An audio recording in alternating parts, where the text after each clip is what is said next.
মানুষের বদনজর লাগে, চোখ লাগে। বিশ্বাস করেন যে মানুষের বদনজর লাগে?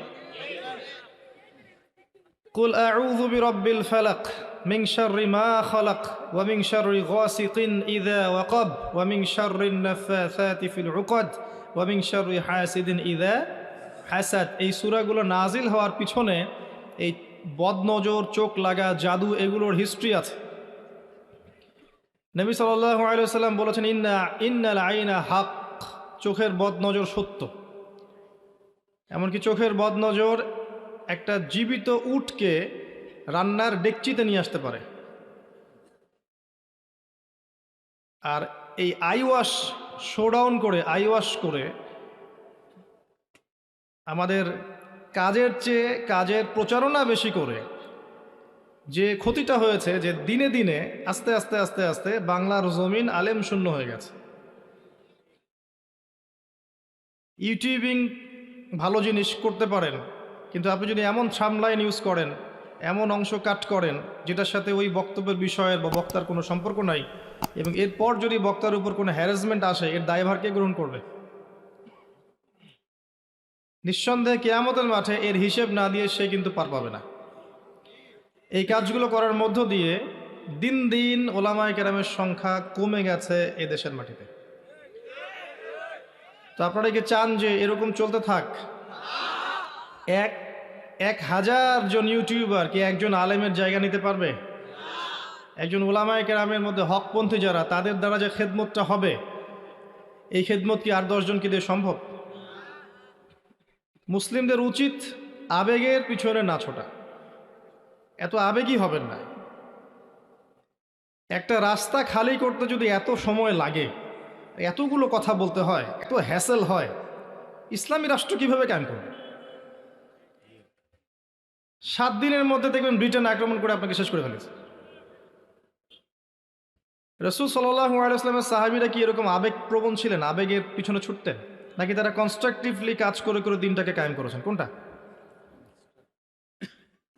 তারা পড়াশোনা করেছেন, তারা কোরআনের হক আদায় করেছেন, সুন্নাহর উপর চলেছেন, হালাল খেয়েছেন, আদর্শ পরিবার গঠন করেছেন, নবী সাল্লাল্লাহু আলাইহি ওয়াসাল্লামের আনুগত্য করেছেন, নবীর গায়ে একটা আঁচ পড়তে দেননি, তার পাশে ছায়ার মতো অবস্থান করেছেন। তারা দিনের জন্য যখনই জান দেওয়ার সুযোগ জান দিয়েছেন, মাল দেওয়ার সুযোগ মাল দিয়েছেন, যতটুকু সামর্থ্য আল্লাহ দিয়েছিলেন সমস্ত সামর্থ্য তারা দিনের পিছনে ঢেলে দিয়েছে।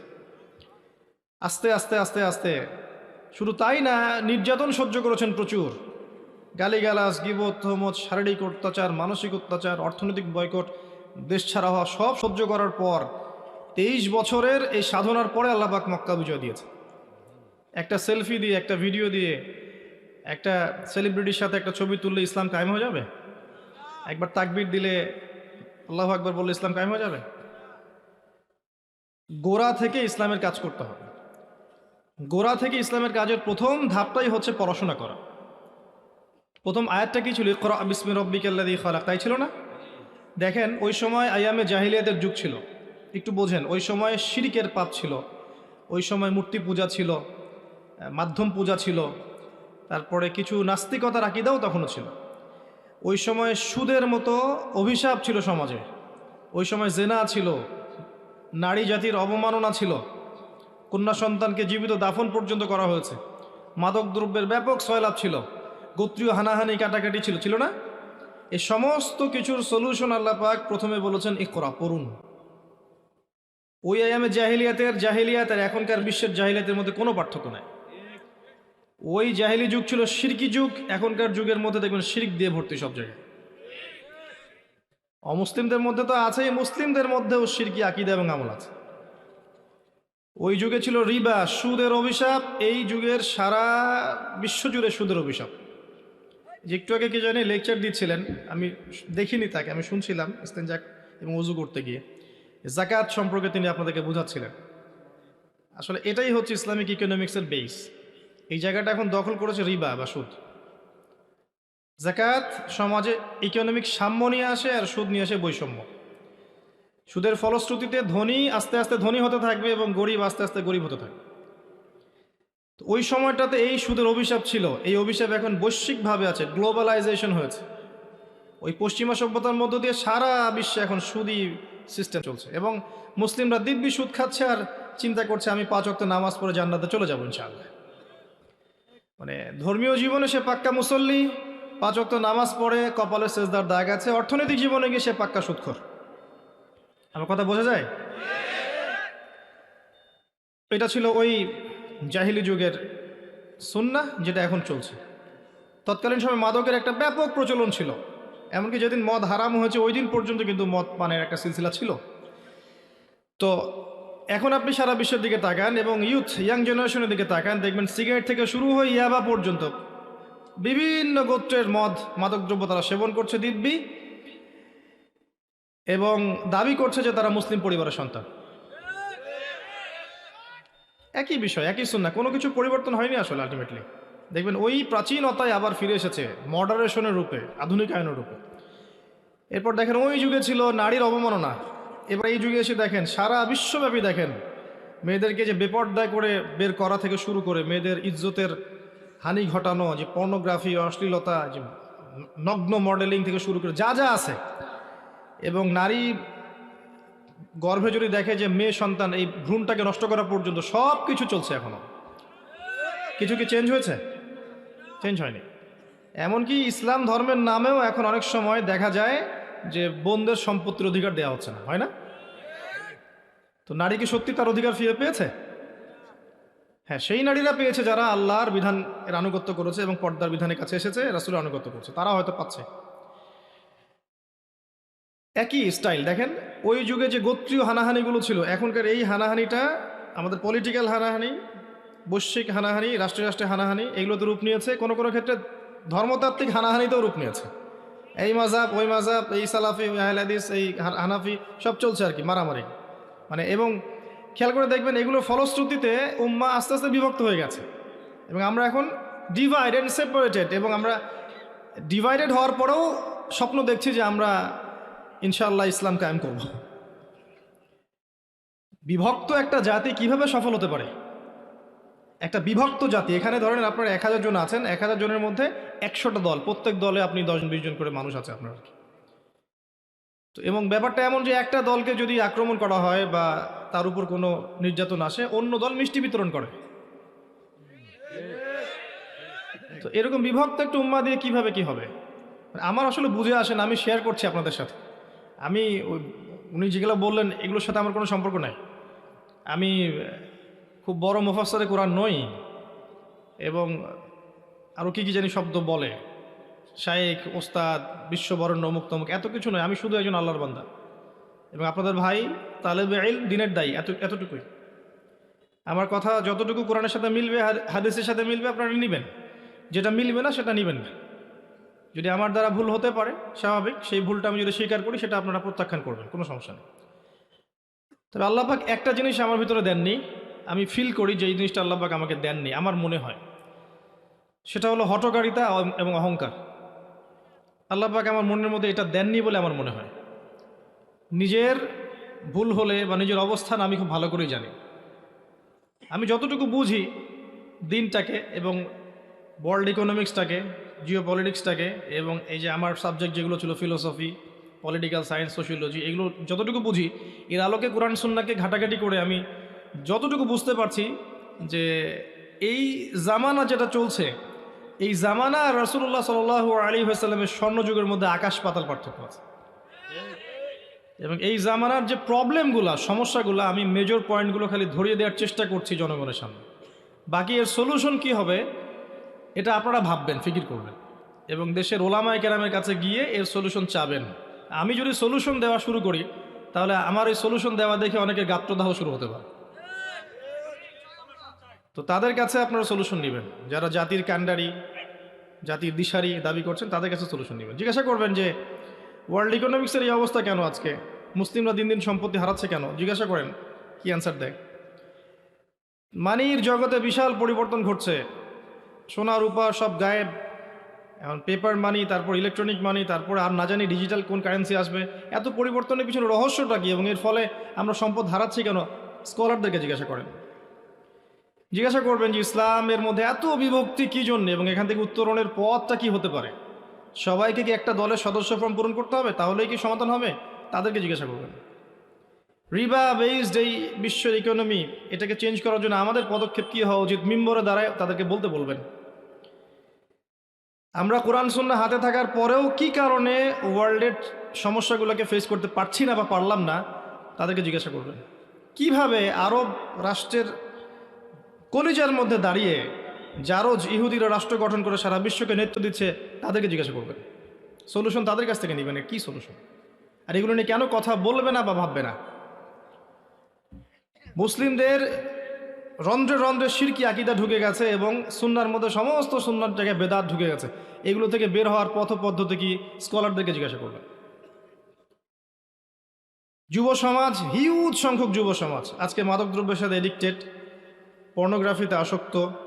হিউজ অ্যামাউন্ট অফ আমাদের বোনেরা, তারা বেপর্দা হয়ে রাস্তায় ঘুরছে, তাদের দিন শিক্ষার কোনো ব্যবস্থা নাই। কি পদ্ধতি হতে পারে সলিউশনের? স্কলারদেরকে জিজ্ঞাসা করবেন। আরও জিজ্ঞাসা করবেন যে যারা জেনারেল ব্যাকগ্রাউন্ড থেকে উঠে আসছে, এই যে লক্ষ লক্ষ, আমার মনে কোটি কোটি যুবক, এই যুব সমাজটাকে কিভাবে ইসলামাইজড করবেন, কি পথ পদ্ধতি আপনাদের, কি সিলেবাস, কোথায় প্রতিষ্ঠান, কি কারিকুলামে পড়িয়ে এদেরকে আলেম বানাবেন, তাদেরকে জিজ্ঞাসা করবেন। যে 1 লক্ষ 2 লক্ষ 3 লক্ষ যে যুবক প্রতি বছর বের হচ্ছে গ্র্যাজুয়েট হয়ে বিভিন্ন প্রতিষ্ঠান থেকে, এবং এদের মধ্যে যাদের মধ্যে দিনের বুঝ আসছে, এদেরকে আমরা কিভাবে কি পড়িয়ে আলেম বানাতে পারি, তাদেরকে জিজ্ঞাসা করবেন। কি পদ্ধতি নিয়েছে আজ পর্যন্ত? কয়টা প্রতিষ্ঠান হয়েছে যেখানে একটা জেনারেল শিক্ষিত ছেলে তার জ্ঞানটাকে ইসলামের জন্য কাজে লাগাতে পারবে, 5 বছর 6 বছর পড়াশোনা করে আলেম হবে? এরকম কয়টা প্রতিষ্ঠান আপনি আমাকে দেখাতে পারবেন? এবং দীর্ঘ স্বাধীনতার পর থেকে এই লম্বা সময়ে কেন এগুলো হলো না, স্কলারদেরকে জিজ্ঞাসা করবেন। প্রবলেমসগুলো আমি শুধু থ্রো করতে পারি আপনাদের। সলিউশন হয়তো আমার মনের মতো কিছু আছে, আমার কাছে আমার কিছু স্কুল অফ থট আছে, আমার কিছু ফিলোসফি আছে, এগুলো হয়তো আমি শেয়ার করতে পারবো, হয়তো এই শেয়ারটা সবার মনোপুত হবে। এবং এমন হতে পারে যেগুলো শেয়ার করার সাথে সাথেই পারিবারিক, সামাজিক, ধর্মীয়, পলিটিক্যাল বিভিন্ন বাধার সম্মুখীন হতে পারে। আর একটা ভয়েস এর চাইতে সহস্র ভয়েস অনেক বেশি ইম্পর্টেন্ট। একটা কণ্ঠস্বরের চাইতে লক্ষ লক্ষ কণ্ঠস্বর বেশি ইম্পর্টেন্ট। ওলামায়ে কেরামকে বলবেন, জাতির কর্ণধার তাদেরকে বলবেন যে এই সলিউশনগুলো আমরা কিভাবে আনব। এছাড়াও সারা বিশ্বে যে কিয়ামতের দিকে এগিয়ে যাচ্ছে এবং ইসলামের যে শত্রু যারা আছে আর কি, প্রকাশ্য শত্রু, তারা যেভাবে সারা বিশ্বে রাইজ করছে এবং ওয়ার্ল্ডের প্রতিটা sector, political sector, economic sector, সামরিক সেক্টর, অস্ত্রশস্ত্রের ব্যাপার, বাণিজ্য, অর্থনীতি, সংস্কৃতি, টেকনোলজি, সব যে তারা নিয়ন্ত্রণ করছে, এখানে আমাদের অবস্থা আজকে এইরকম হলো কেন, স্কলারদেরকে জিজ্ঞাসা করবেন। এবং এটা থেকে উত্তরণের জন্য আমরা দীর্ঘদিন কি করেছি, এটাও জিজ্ঞাসা করবেন। এগুলো অ্যান্সার খোঁজেন আপনারা। আমি ক্ষুদ্র একজন দায়ী মানুষ এবং তালেবে ইলম, আমার পড়াশোনা চলছে, পড়াশোনা সারা জীবন চলবে ইনশাআল্লাহ, পড়াশোনা চলবেই ইনশাআল্লাহ তাআলা। তাই এই শব্দগুলো আমি নিজের সাথে নিতে পারি না, আমাকে এগুলো বলবেন না, আমি বিব্রত হই। আর বেশি বাড়াবাড়ি করবেন না কাউকে নিয়ে। যখন আপনি কাউকে নিয়ে বেশি বাড়াবাড়ি করবেন, তখন তার জন্যেই ক্ষতির কারণ হয়ে যাবে। একজন দেশের বাইরে আছেন না, মানুষ বেশি লাফালাফি করেছে, হার্মটা কার উপর এসেছে? তার উপর এবং উম্মার উপরে। তার জায়গা কি আপনি পূরণ করতে পারবেন? অতএব আবেগ দিয়ে না, বিবেক দিয়ে ঠান্ডা মাথায় কাজ করেন। পড়াশোনা করেন প্রিয় ভাইয়েরা, প্রচুর পড়াশোনা করেন। পড়াশোনা করেন, জেনারেল লাইনে পড়লে জেনারেল লাইনে পড়েন, সায়েন্সে, আর্টসে, কমার্সে পড়েন, আপনি আইসিটি পড়েন, কম্পিউটার সায়েন্স পড়েন, কেমিস্ট্রি পড়েন, ফিজিক্স পড়েন, সব কিছুই পড়েন, কোনো সমস্যা নেই। এই জ্ঞানটাকে আপনি ইসলামের কল্যাণে ব্যয় করতে পারবেন না? একজন ভালো ডক্টর সে ইসলামের খেদমত করতে পারে না? যার মধ্যে ইসলামিক তরবিয়ত আছে, এ যদি ডক্টর হয় বড় হয়ে, এ সত্যিকারের ডক্টর হবে, কসাই হবে না ইনশাল্লাহ। একজন সৎ, যার মধ্যে ইসলামিক তরবিয়ত আছে, এমন একজন ব্যক্তি যদি ইঞ্জিনিয়ার হয়, সে সত্যিকার অর্থেই ইঞ্জিনিয়ার হবে, সে চোর হবে না, দেখবেন। একজন ইসলামিক মূল্যবোধ বলা মানুষ যখন সমাজের নেতৃত্বে আসবেন, দেখবেন তার দ্বারা সমাজের দিনের খেদমত হবে ইনশাআল্লাহ। তো আপনার জ্ঞানটাতে কোনো আপত্তি নেই, জ্ঞান আপনি চর্চা করুন, তবে এটাকে দিনের কল্যাণে ব্যয় করার চেষ্টা করুন এবং পাশাপাশি ইসলামিক কিছু সাবজেক্ট পড়াশোনা করেন, প্রচুর পড়েন, কোরআন পড়েন। প্রিয় ভাইয়েরা, কোরআন পড়েন, কোরআনের তাফসীর পড়েন, অনুবাদ পড়েন, আপনি আরবি ভাষাটুকু শেখার চেষ্টা করেন। হাদিসের ছোট ছোট বইগুলো থেকে শুরু করে বড় পর্যন্ত যান। বুলুগুল মারাম পড়েন, মিশকাতুল মাসাবি পড়েন, রিয়াদুস সালেহিন পড়েন, ফয়জুল কালাম পড়েন, আস্তে আস্তে তিরমিজি, নাসাই, আবু দাউদ এগুলোতে যান। পরে বুখারী মুসলিমের দিকে যান। পড়েন, প্রচুর পড়েন। এর পাশাপাশি ইসলামিক অর্থনীতির বইগুলো পড়েন, মুফতি তকি উসমানীর বইগুলো পড়তে পারেন। আপনি ইসলামিক হিস্ট্রির বইগুলো পড়েন। ইসলামিক ফাউন্ডেশনে যান, দেখবেন ইতিহাসের প্রচুর বই আছে ইসলামিক ইতিহাসের, এগুলো পড়েন। রাসূল সাল্লাল্লাহু আলাইহি ওয়াসাল্লামের সিরাত পড়েন, রাসূলুল্লাহ সাল্লাল্লাহু আলাইহি ওয়াসাল্লামের সিরাত বা জীবনী মুখস্থ করে ফেলেন। ইসলামিক দর্শন পড়েন এবং জিও পলিটিক্স পড়েন। এর পাশাপাশি আপনি জেনারেল লাইনে পড়াশোনা করছেন, করেন। দেখবেন আপনি যখন বিশেষ ক্যাডার হবেন, সমাজের নেতা হবেন, ডক্টর হবেন, ইঞ্জিনিয়ার হবেন, আপনার দ্বারা ওই জায়গা থেকেই দিনের কল্যাণ হবে, খেদমত হবে ইনশাআল্লাহ। এটা স্মার্ট ডিসিশন। শুধুমাত্র আইওয়াশ দিয়ে, শোডাউন দিয়ে, মানে বছরে একটা মাহফিল করে আসলে আলটিমেটলি রেজাল্ট পাওয়া যাবে না। একটা দিন মাহফিলের নাম দিন নয়, 365 দিন জামাতের সাথে নামাজ পড়তে হবে এর নাম দিন, তাই না? শুধু একটা দিন আনুষ্ঠানিকতার নাম দিন নয়, বরং জীবনভর আল্লাহ এবং তার রাসূলের আনুগত্যের নাম হচ্ছে দিন। তো এইগুলো কনস্ট্রাকটিভ কাজ। এর পাশাপাশি জানা অনুযায়ী আমল করতে হবে। আর জানা অনুযায়ী আমল করার জন্য সবচেয়ে সেরা আদর্শ হচ্ছে মুহাম্মদ রাসূলুল্লাহ সাল্লাল্লাহু আলাইহি ওয়াসাল্লাম। দিন রাত থেকে 24 ঘন্টায় ভাগ করে ফেলেন এবং 24 ঘন্টার যে সুন্নাহ আছে এই সুন্নাহগুলো আপনি আদায় করেন। দেখবেন আপনি জানা অনুযায়ী আমল করতে পারবেন। রাতে ঘুমানোর আমল করেন, ঘুমানোর সুন্নাহ পালন করেন, ঘুম থেকে ওঠার সুন্নাহ পালন করেন, খাওয়ার সুন্নাহ পালন করেন, টয়লেটে যাওয়ার সুন্নাহ পালন করেন, ওযু সুন্নাহ পালন করেন, নামাজের সুন্নাহ পালন করেন, আপনার ব্যবসার সুন্নাহ, পড়াশোনার সুন্নাহ, সমাজ পরিচালনার সুন্নাহ, এগুলো পালন করেন। দেখবেন জানা অনুযায়ী আমল হয়ে যাবে ইনশাআল্লাহ। আল্লাহ পাক তৌফিক এনায়েত করুন, আমিন। কনস্ট্রাকটিভ কাজ আর কি হতে পারে? কনস্ট্রাকটিভ কাজ হতে পারে এরকম যে আপনি হালাল রিজিকে সচেষ্ট হন, হারাম খাবেন না। হালাল ইকোনমিক প্রজেক্ট লঞ্চ করেন, কৃষিভিত্তিক প্রজেক্ট লঞ্চ করেন, জাকাত ভিত্তিক ফান্ড লঞ্চ করেন। যদি উপর থেকে জাকাত এস্টাবলিশমেন্ট নাও হয়, ছোট ছোট সংগঠনের মাধ্যমে হোক, মাদ্রাসার উদ্যোগে হোক, আপনি জাকাত ভিত্তিক ট্রেন্ডটা চালু করার চেষ্টা করেন। জাকাত নেন, কালেকশন করেন, জাকাত ডিস্ট্রিবিউট করেন। ইসলামিক ইকোনমিক্স দাঁড়িয়ে আছে জাকাতের উপরে। রিবায় যাবেন না, সুদে যাবেন না, ঘুষে যাবেন না, অন্যের সম্পদ আত্মসাতে যায়েন না, দুর্নীতি করতে যায়েন না। আল্লাহ পাকের কাছে প্রত্যেকটা হিসাব বুঝিয়ে দিতে হবেই হবে। হালাল খান। ছোট্ট একটা জব করেন বা ছোট্ট একটা বেসরকারি জব করেন, একটা গভর্নমেন্ট জব করেন, বা আপনি একটা ব্যবসা করছেন, কৃষিভিত্তিক কাজ করছেন, খেয়াল রাখেন আপনার রিজিকটা হালাল কি না, এটাই বড় কথা। আপনি মাসে কত কোটি টাকা আর্ন করছেন এটা বড় কথা নয়, আর্নিংটা হালাল কিনা এটা হচ্ছে বড় কথা। যদি আপনার ইনকাম হালাল হয়, ইনশাআল্লাহ তাআলা অল্প ইবাদত আপনার জান্নাতে যাওয়ার জন্য যথেষ্ট হয়ে যাবে ইনশাআল্লাহ। আর যদি উপার্জন হারাম, আর আমি এদিকে তাহাজ্জুদ পড়ছি সুদ খেয়ে, লাভ আছে? এইটা বুঝতে হবে। এরপর কনস্ট্রাকটিভ কাজ হচ্ছে আত্মশুদ্ধি অর্জন করা।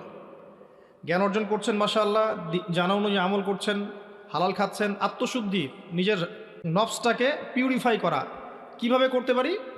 বেশি বেশি মউতকে স্মরণ করা, বেশি বেশি পরকালকে স্মরণ করা, বেশি বেশি কোরআন তেলাওয়াত করা, বেশি বেশি জিকির আজগার করা, আল্লাহর কাছে দোয়া করা, তাসবিহ তাহলিল করা। হৃদয়টা নরম হবে ইনশাআল্লাহ, এবং পরকালকে স্মরণ করে আপনি নিজের আত্মাটাকে পরিশুদ্ধ করতে পারবেন।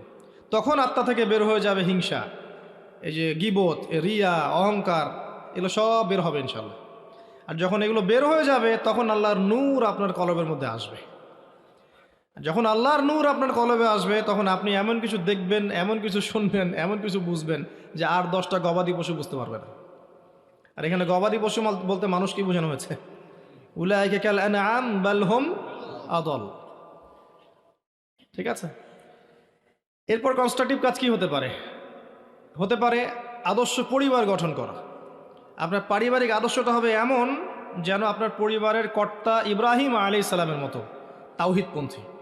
পরিবারের মা হচ্ছে হাজরা আলাইহিস সালামের মতো সবরকারিনী।